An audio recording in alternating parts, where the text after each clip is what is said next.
I was asked to talk a bit about diversity, which feels tricky given that Jane gave such a fantastic speech yesterday about her work on the gender pay gap. So I wanted to sort of move it up a bit first and talk more conceptually. So in Britain today, in every part of our NHS, diversity is a fact. We have a diverse workforce, we have a diverse group of patients, we have a diverse group of different professions. It's fact. It's inclusion that's the choice. And I would be as bold as to say that there are an awful lot of parts of the NHS that are not choosing to be that inclusive. You can't get rid of the diversity, it's there. It's whether or not you choose to include people that matters. So I wanted to talk a bit about that, about why inclusion really should matter, but also to be honest about why it might be quite hard and what we should do about it. So those are the three things I was going to cover. So if you start with why should inclusion matter, I know for a lot of people, particularly a lot of our BAME colleagues, they feel like you really shouldn't need to have this discussion, that it is just morally wrong not to include people based on, and quite rightly they feel that, by the way, based on sex, religion, race, any of the protected characteristics, they're right. But the awful truth is we have to move beyond the moral argument and have the practical, economic and patient-centred argument as well, because the moral argument hasn't worked for several hundreds of years. And although I think it's totally right, the moral argument, I want just to make the economic and practical argument as well. So why should building an inclusive culture in the NHS actually matter? And firstly, I think it matters because all of the evidence shows that an inclusive culture drives a focus on improvement, which in turn delivers better outcomes for our patients, which is the reason why everyone I've met in the NHS, in whatever role they perform, comes to work in the first place. And it doesn't matter which health think tank or university paper you read, they all say the same thing. You drive the best health outcomes when everyone involved in the healthcare feels safe and free to say what they think and to contribute to improving that healthcare. And that means you have to have an inclusive culture. So that's the first reason. The second reason is even more fundamental. We all do a better job, regardless of whatever it is we do as a living, if we feel like we're able to be ourselves. None of us do a particularly good job when we're trying to pretend to be someone we're not. And so if we feel included and have permission to be who we are, we do a better job in every single role. And I say that without any knowledge, really, of the NHS. I know that from my tangerine-wearing days in Sainsbury's and my telecoms days and my days in Parliament in the House of Lords, that when you're pretending to be someone you're not, you don't do a great job. And then there's a third reason why the NHS needs to be inclusive, is we can't afford not to be. We're the largest employer in the country, and we definitely need more people to come and join the party with us. So we need to include all shapes and sizes in this wonderful institution of the NHS. Otherwise, we can't deliver on the promises that we're making our citizens.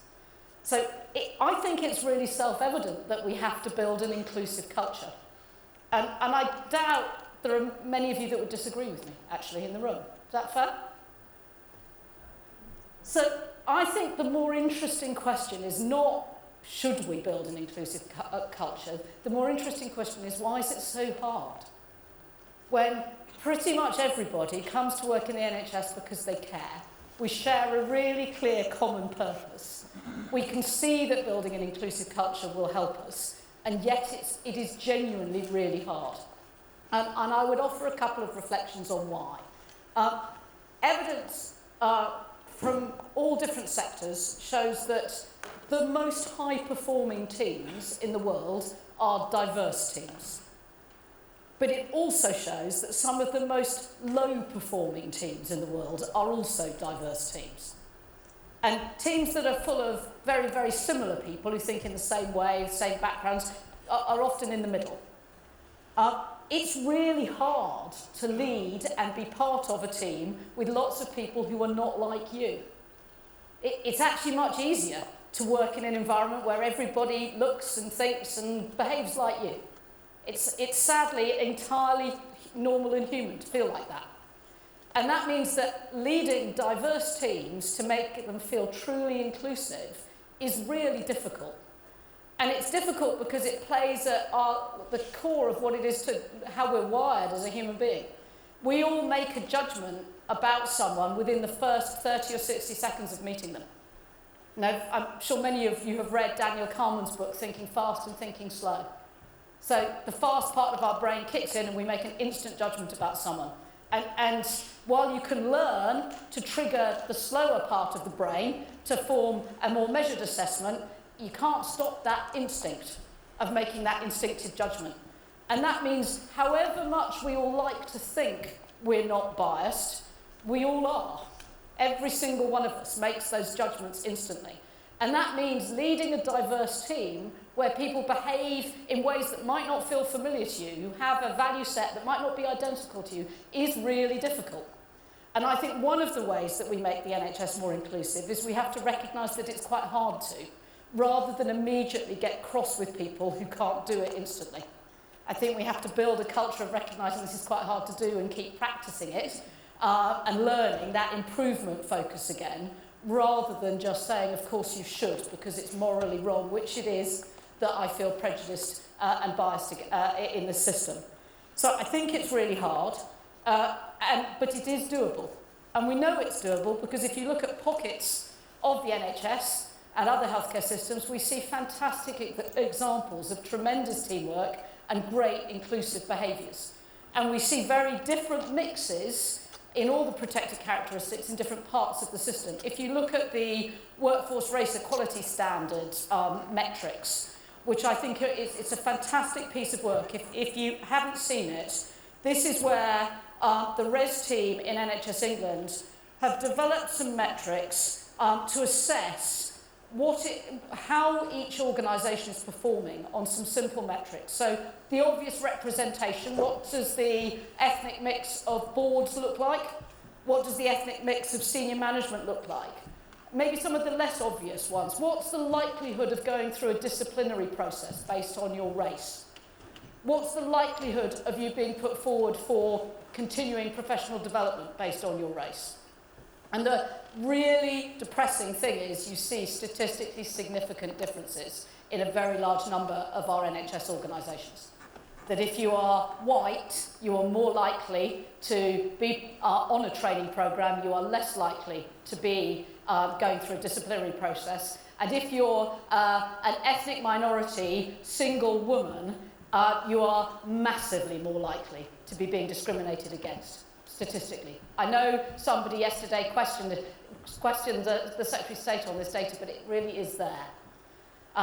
So we've got some organisations that are better at this than others, and I'd offer you 3 simple thoughts on what all of us can do to try and move the dial, because I thought Jane's chart yesterday, where she had her red and green and sort of amber, the red, the interventions that actually look like they don't work, the green, the interventions that look like they do, and the amber in the middle. I think we have to be quite thoughtful about this, because we all want to do this better. It's hard, and we have to use evidence and data to work out what works. So what works? The first thing is role models do matter. It really does matter how senior people behave in organisations, and it really does matter that you can look up in whatever tribe you're in, whatever organisation you're in, and see somebody who looks a bit like you. It makes a huge difference. It makes a difference what pictures are on the walls. So Royal Colleges that have some women in their portraits, not just men, who have some ethnic minority pictures, who have pictures of people who have disabilities. They genuinely make a difference to the way people behave in the room if they feel like other people are there with them. So role models really matter. And in our hierarchical NHS, how the centre behaves really matters. Because in that sense, we're role modelling. And that's why I feel very keenly that the centre has to change the way we tackle diversity and inclusion if we are to expect the system as a whole to change. But it's not just role models and these sort of macro behaviours, it's also micro behaviours. So there's a really depressing study that Professor Williams in Boston has done, He did this in Los Angeles on a sidewalk where he had 2 young black men and 2 young white men dressed in exactly the same suits, carrying the same briefcases. And he timed how quickly the cars stopped when they wanted to cross the road. And there was a statistically significant difference between how quickly the cars stopped. They stopped faster for the 2 white men than they did for the 2 black men. Those micro behaviours, that's entirely unconscious from all those drivers. I imagine none of the drivers could have said that's what they were doing. It wasn't a conscious intent. But that little micro friction in life that those 2 black young men experienced every single day, in ways that, as a very privileged white baroness, I can't really imagine. Those micro behaviours make a huge difference. So how often do we talk over the least senior person in the room when we're in a meeting? Versus when you're the most senior person in the room, does anyone talk over you? So measuring some of those micro behaviours in your organisation, in your team, make a meaningful difference to how inclusive a culture you create. Which is my final point, which is this matters, and I said this yesterday, and I don't really apologise for repeating it. You are some of the most high status people in our health service, much more high status than me. So the way that you include people will shape how inclusive a culture we have. You're part of a diverse team, whether you like it or not, but you can shift in the way that I hope I can shift too, how inclusive we are. And I think that could be not just good for the NHS, I think it could be good for the country as a whole. Because diversity is a fact for modern Britain, and it's a fact that our society is struggling with and not finding particularly easy to cope with, for some of the same reasons I've just talked about. And if we as the NHS can role model a genuinely inclusive employer, just think of the impact that we can have in the communities we serve, on a much broader basis even than the health basis that we have. So I think this is something that we should all care about as citizens as well as health professionals.